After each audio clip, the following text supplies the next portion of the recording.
Hola, bienvenido a nuestra lectura de la Biblia, día número 70 de la Biblia en un año. Y hoy día vamos a terminar el libro del Evangelio según San Mateo. Así que tenemos los últimos versículos del 26 en adelante. Así que comenzamos. Aquí vemos ya la última parte de la historia de Cristo en esta tierra, los últimos 2 días de su vida en esta tierra, ¿verdad? Y comenzamos en ese complot para prender a Jesús del capítulo 26, donde dice que cuando Jesús acaba de hablar todas estas palabras que hemos venido estudiando anteriormente, Él les dice ahora directamente a sus discípulos: sabéis, versículo 2, sabéis que dentro de 2 días se celebra la Pascua y el Hijo del Hombre será entregado para ser crucificado. Él ya sabía a lo que se enfrentaba. Él no estaba a ciegas, Él es Dios Todopoderoso y Él siempre va a saber todo. Nosotros no tenemos nada de qué podemos ocultarle a Dios ni decir Dios no sabe estas cosas. Él sabe lo bueno como también sabe lo malo de nuestra vida. Como lo vemos aquí, Él ya sabe el futuro. Él sabía lo que iba a pasar, ¿verdad? En esos 2 días que se celebraba la Pascua. Y bien, Él... vemos aquí cómo buscaban matarlo, en fin, pero en preparación justamente a esa muerte que él iba a tener, se cumplen profecías como la que vemos enseguida cuando él es ungido en Betania. Y vamos al versículo número 10, porque al ver que esta mujer, ¿verdad?, ahora se le acerca y lo unge con un perfume de un precio tan caro que era el equivalente al salario de un año de una persona.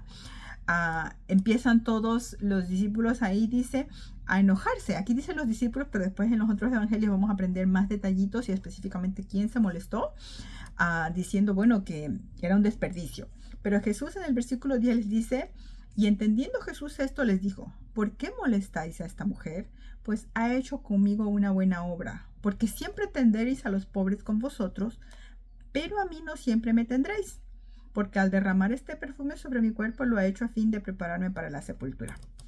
Eso es una gran verdad. Muchas veces nos molestamos por una acción de una vez de una persona que hizo una sola vez y fue espléndido o fue generoso, como en este caso. Imagínate qué generosidad tan grande de ella derramar ese perfume que le costó un año a una persona juntar el dinero exclusivamente trabajando, o sea, solo para poder comprar este perfume. Y cuando alguien hace así una obra espléndida, única o difícil, decimos: ay, ¿por qué? Se pudo haber hecho para esto otro. Bueno, eso otro siempre lo tenemos, porque no lo hacemos entonces. Ese es el punto para mí en que me llevé de esta porción, como que es verdad, o sea, siempre hay pobres. ¿Qué haces cuando ves a los pobres, a las personas que mendigan en las esquinas de las calles? ¿Qué haces cuando te enteras que hay personas pobres en tu comunidad o en tu iglesia o en tu trabajo? ¿Les ayudas siempre o esperas a criticar cuando ves que alguien más hace algo interesante o difícil o sobre lo normal, por ejemplo, ¿no? Extra, como en este caso?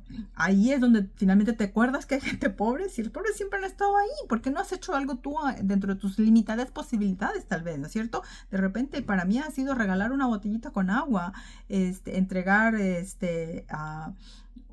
un dulcecito o algo, y esa persona ya recibió algo. Entonces, de tal de quejarme cuando veo que alguien hace algo extraordinario. Y bueno, de ahí vemos cuando Judas ofrece entregar a Jesús. Dice el versículo 15: y les dijo: ¿qué me queréis dar? Y yo os lo entregaré. Y ellos le asignaron 30 piezas de plata. Esto no fue un pensamiento como que, bueno, a ver si pasa. No, él lo planeó. Vemos a un Judas que estaba planeando esto, que él fue personalmente ante los sacerdotes, ante los principales, ¿verdad?, a ofrecerle, o sea, pues, ¿y qué me das a cambio? Era un trato para él, era simplemente un intercambio. Tú tienes un interés, bueno, a mí me interesa el dinero, ¿qué me das? ¿No es cierto? Entonces, que nosotros tengamos cuidado, ¿qué nos mueve? ¿Qué nos mueve a nosotros? Porque ¿qué es lo que estoy dispuesta a intercambiar por dinero? Ciertamente intercambio nuestro tiempo, nuestra vida misma es lo que intercambio, pero ¿cuántas veces me ofrecen trabajar extra y sacrifico cosas más valiosas? En este caso, muchas veces la gente sacrifica tiempo con su familia, por trabajar tanto. ¿Para qué? Para ganarse 2, 3 pesos más de repente, y al rato acaban perdiendo a la mujer, a los hijos, la relación, y dicen, ay, pero es que yo no sé qué pasó si les he dado todo, no les has dado lo más importante, que es tu tiempo. Y él estaba sacrificando la relación con Cristo por unas monedas de plata. Entonces eso me hace pensar a mí esta parte, ¿no es cierto? Y la otra cosa, que yo voy a también pedir una disculpa, que yo dije que en esta semana fue precisamente, ¿no?, cuando leíamos sobre las 20 monedas de plata por la que había sido vendido José, el hermano de los hijos de Israel, en este caso ya, ¿verdad? Yo dije que 20, que era lo mismo. No, estas fueron 30, me equivoqué, así que corrección. Estas fueron 30 piezas de plata por las cuales este hombre Judas vendió al maestro. Y de ahí otra cosa que me llamó la atención ya fue cuando van a la cena. Tú vas a poder seguir leyendo allá, cuando se instituye la cena del Señor, que tú y yo ya sabemos que hoy en día el pueblo de Dios, todo el pueblo cristiano, todos los que creemos en Dios, tenemos la comunión entre los santos, la Santa Cena, la cena del Señor. La podemos llamar de varias maneras, pero es lo mismo, es el recordar este sacrificio que Cristo instituyó, ¿verdad? Y bueno, primeramente vamos a empezar aquí donde Cristo dice en el versículo 21, y mientras comían dijo, de cierto os digo, que uno de vosotros me va a entregar. El 24, a la verdad, el Hijo del Hombre va según está escrito de él, mas ay de aquel hombre por quien el Hijo del Hombre es entregado. Bueno, le fuera a ese hombre no haber nacido. O sea, se tenía que cumplir. Cristo tenía que morir. Cristo tenía que ser entregado. Ya se había profetizado en los salmos que iba a ser por esas 30 monedas de plata. Ya no había sido, ya no era en este caso, más bien dicho, un secreto que eso iba a pasar. Para el que entendía y leía la Torá, y todos los profetas, la ley y los profetas ya entendían que estas cosas tenían que pasar. De cierto, tienen que pasar. Pero dice, ay de aquel hombre por quien el Hijo del Hombre es entregado. Entonces muchas veces decimos, bueno, es que ya te tocaba, tenía que suceder, pero ay de aquel por el que pasó. Eso me hace cuidarme yo de no ser la que provoca que alguien más pase situaciones difíciles, que yo me cuide de no ser causante de aquellas cosas, o inclusive en este caso de propiciar estas cosas, ¿no es cierto? Así que Dios me ayude a mí y te ayude a ti también para cuidarnos de estas situaciones. Y bueno, ahora viene la institución de la cena del Señor. Dice, mientras comían, tomó Jesús el pan y lo bendijo y lo partió y lo dio a sus discípulos y dijo, tomad, comed, esto es mi cuerpo. ¿Ya? En muchas iglesias toman realmente un pan completo y parten pedazos para las personas. En otro, ese pan ya fue precortado por razones higiénicas, ¿verdad? Y ya se les entregan en una copita o en algo a las personas. En otras iglesias, como en el caso de la Iglesia Católica, que también lo recuerdan, para ellos lo han pasado a formar en una hostia plana, pero aquí dice que fue un pan que lo partió. Entonces fue un pedazo de pan que tuvo que ser partido en pedacitos y ser repartido entre los discípulos. Así que la manera más correcta pues es esa, es cuando es un pedazo de pan y se tiene que partir, ya sea con un cuchillo o a mano, pero se tiene que partir. ¿Ya? Y dice, después tomando la copa y habiendo dado gracias, les dio diciendo, bebed de ella todos, porque esto es mi sangre del nuevo pacto, que por muchos es derramada para remisión de los pecados. Y os digo que desde ahora no beberé más de este fruto de la vid hasta que aquel día en que lo beba de nuevo con vosotros en el reino de mi Padre. Entonces aquí vemos también la institución de la parte de que el fruto de la vid puede ser para muchos el jugo de uva, en otras iglesias es el vino, que lo dejan fermentar, ¿verdad? Pero definitivamente es el producto de la vid, o sea, de la uva tiene que ser, no es jugo de manzana, de naranja, de piña, de lo que se te dé la gana, es de uva. Y se instituyó y representa la sangre de Cristo. Entonces no es una conversión de que se transpone milagrosamente de alguna manera esa sustancia, ahora es específicamente, no dice, sino que era una, como dijo, hace de esto en memoria de mí, dijo el Señor, ¿verdad? No está aquí, me parece,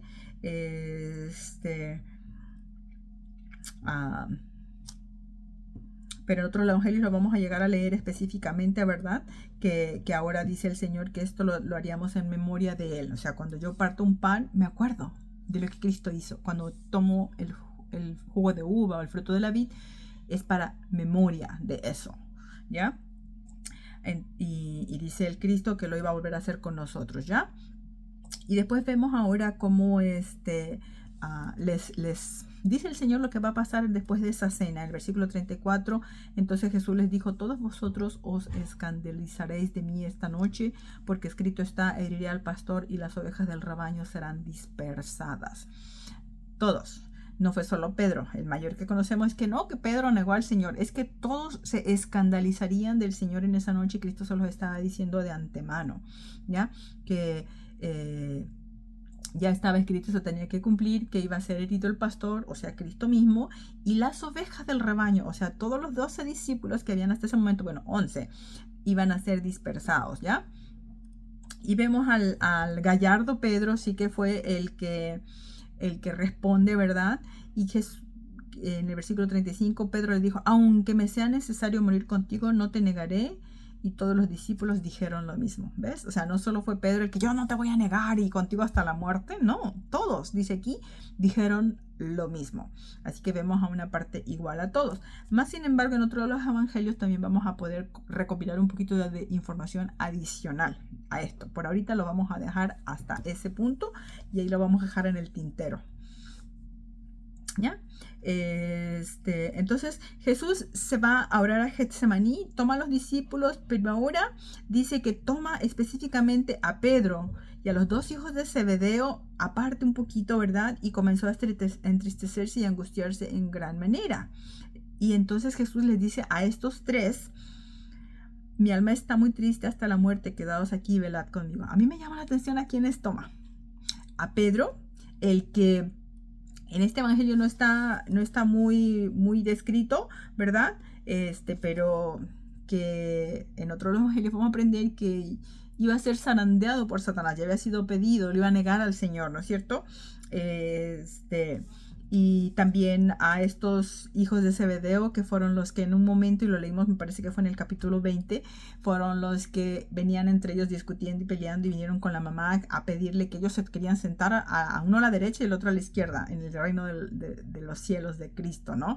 Ellos estaban más interesados en el puesto, en los cargos, en la posición, en ser reconocidos, ¿no?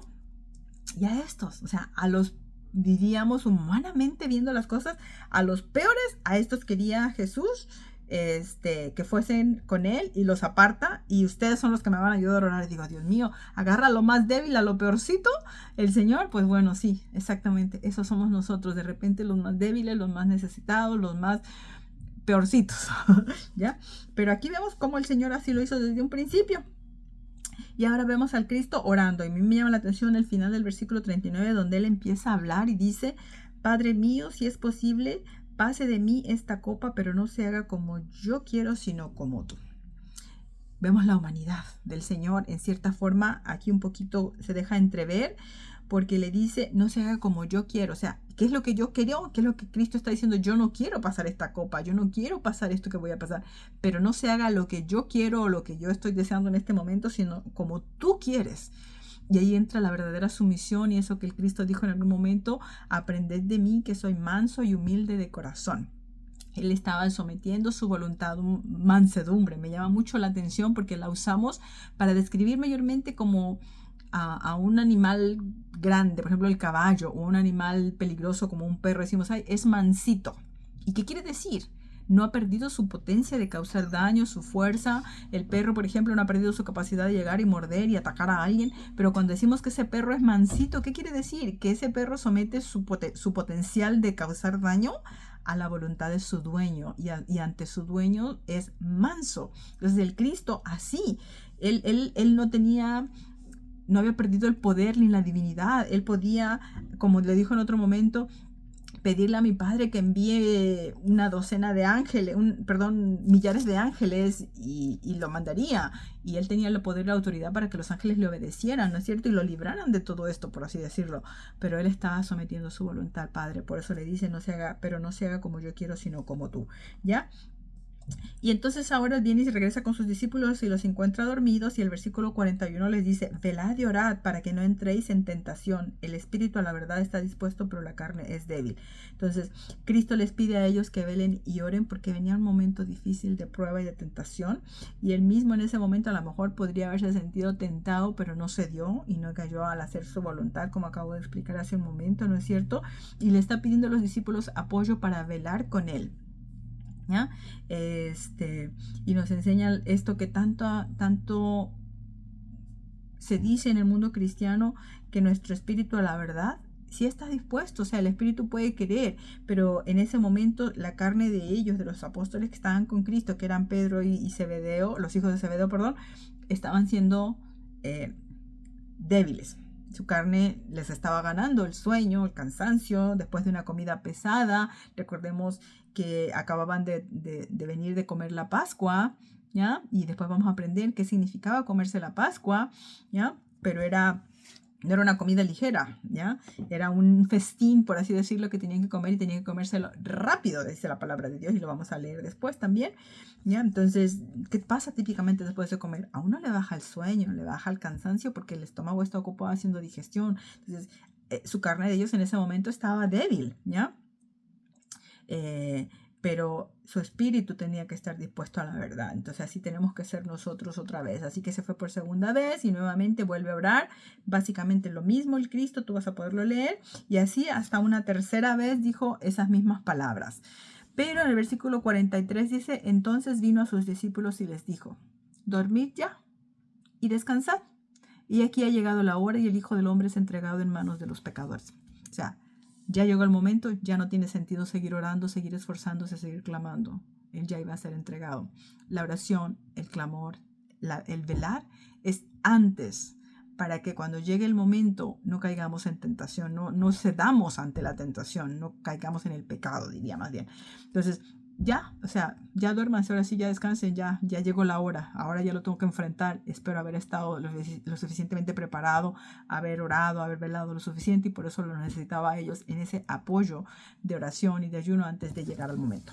Y bien, entonces dice que ya mientras aún él hablaba, vino Judas, versículo 47, y en el 49 dice que se le acercó a Jesús y le dijo: salve, maestro, y le besó. Entonces con un beso entregó al maestro, ¿ya? Entonces, muchas veces cuídate del que llega y te da el besito, del que te trata bien, porque a lo mejor ese es el hipócrita que te está entregando. Simplemente cuidarnos, no creernos de repente de las personas que se muestren tan cariñosas con uno. No siempre, tampoco se trata que vivamos siempre desconfiando, pero tengamos cuidado, ¿ya? Y en el 52 vemos que después de que alguien ataca dice aquí, al siervo del sumo sacerdote, ¿ya? Jesús le dice: vuelve tu espada a tu lugar, porque todos los que tomen espada a espada perecerán.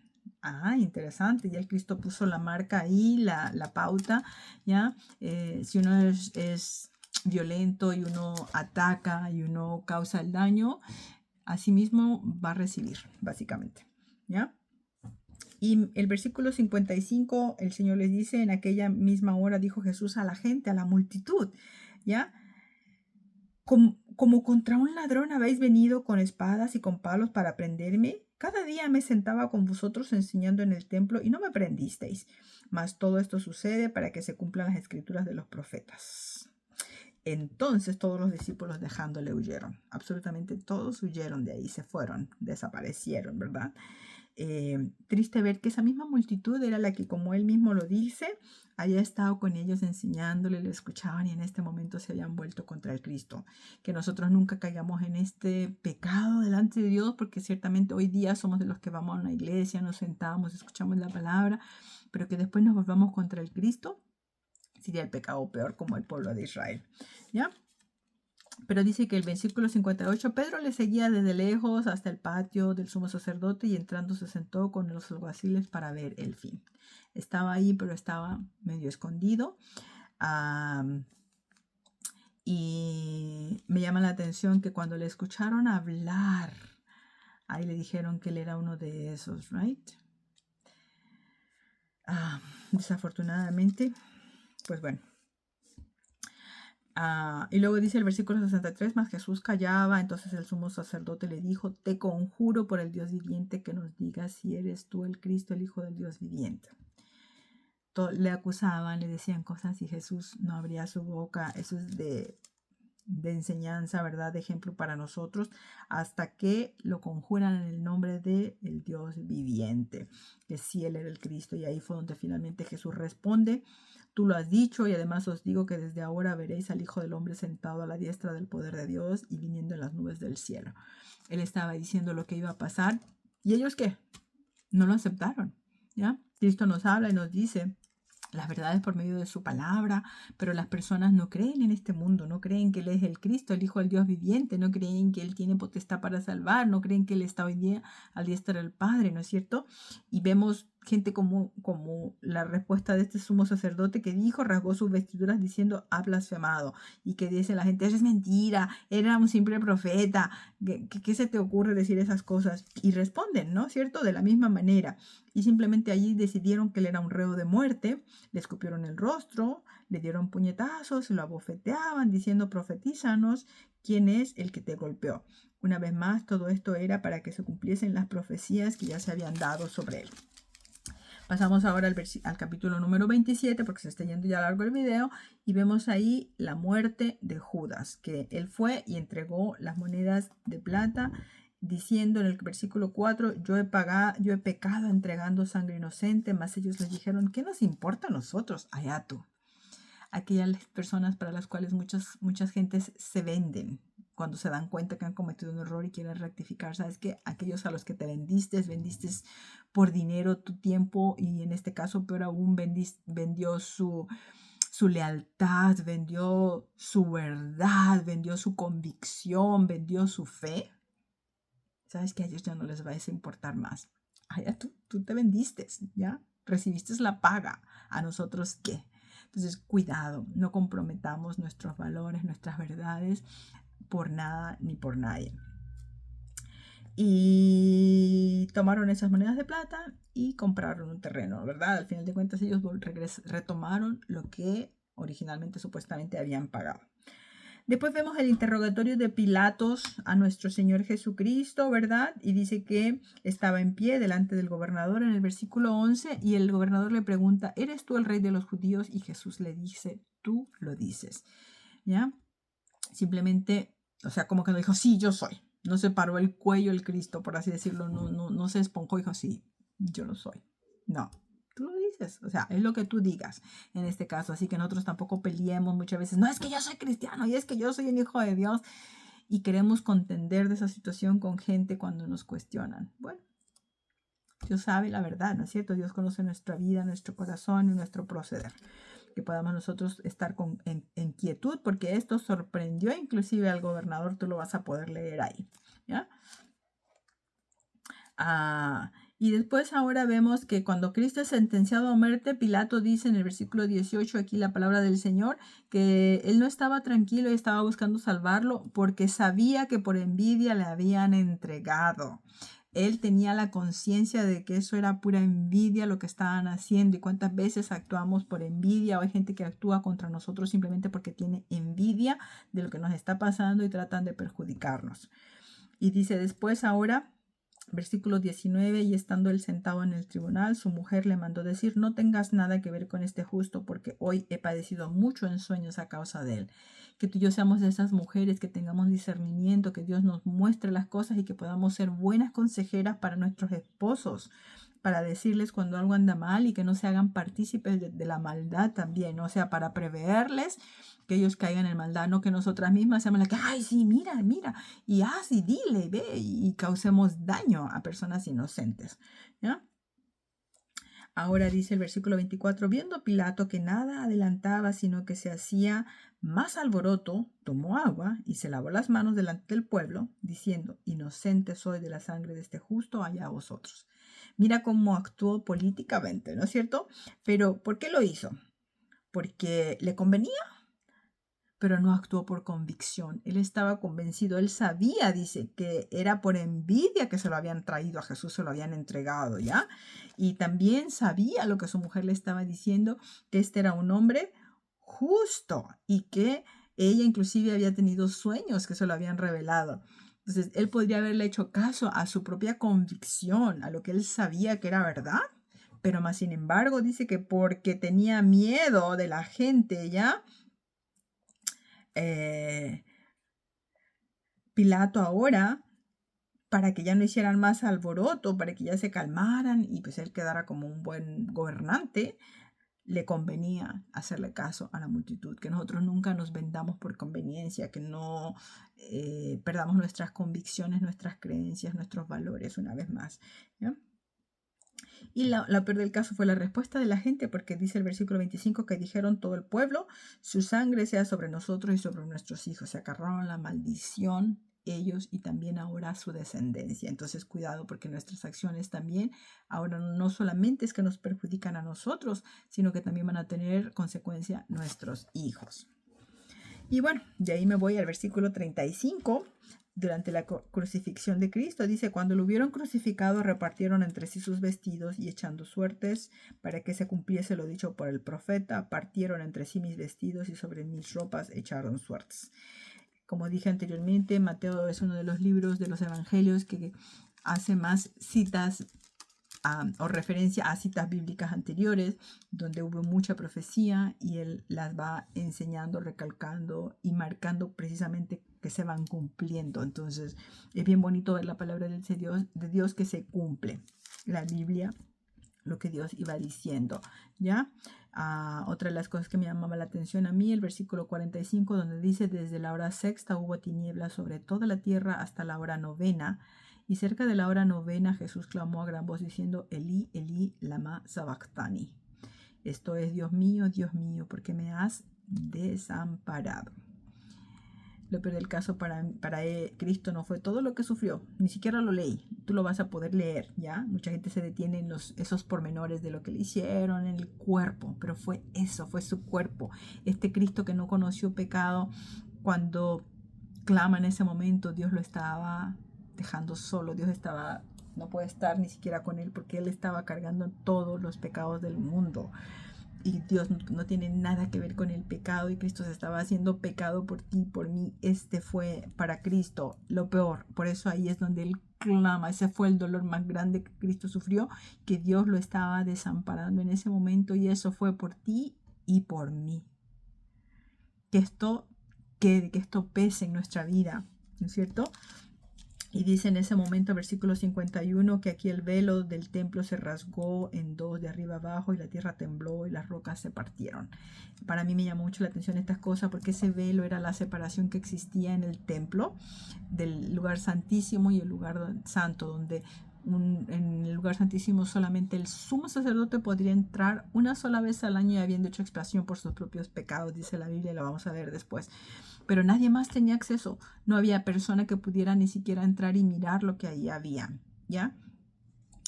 Y en ese momento se rasgó, se rompió, ya no había separación. Ahí había libre acceso una vez más a la presencia misma de Dios, donde tú y yo lo podemos hacer cada vez que nos arrodillamos en el nombre de Jesús, porque a través de Jesús nosotros tenemos acceso directamente a la presencia de Dios hoy día por la fe. Entonces ese velo se rasgó simbólicamente para nosotros como el significado de que tú y yo ya podemos entrar directo y ver a Dios por fe en la oración y en la comunión con Él. Y ahora dice que la tierra tembló. Leímos hace poco que y hablaba yo sobre eso, que a la presencia de Dios la tierra tiembla. Nuestra tierra, nosotros también que fuimos tomados del polvo de la tierra, temblamos cuando Dios entra en nuestra vida, cuando Dios viene. Hay algo que sacude nuestra vida, ¿ya? Y dice, las rocas se partieron. Dios hace una simbología que nuestro corazón es como duro como una roca, ya, pero ahora esa roca se parte, ese corazón, cuando Cristo entra, cuando Cristo muere por nosotros, cuando podemos entender esto, este corazón que antes era de piedra se parte y podemos venir a la presencia del Señor también. ¿Ya? Y bueno, Jesús es sepultado, tú lo vas a poder ver, ¿ya? Y el pueblo dice que en el versículo 64 manda que se asegure el sepulcro hasta el tercer día, no sea que vengan sus discípulos de noche y lo hurten y digan al pueblo, resucitó entre los muertos y será peor será el postrer error peor que el primero. Estos eran los